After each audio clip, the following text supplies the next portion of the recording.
Nandito ako ngayon sa City Park o City Hall Park. So dito, malapit kasi dito yung school, nandito yung City Hall.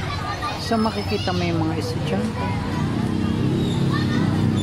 Bagaman maliit yung lugar, very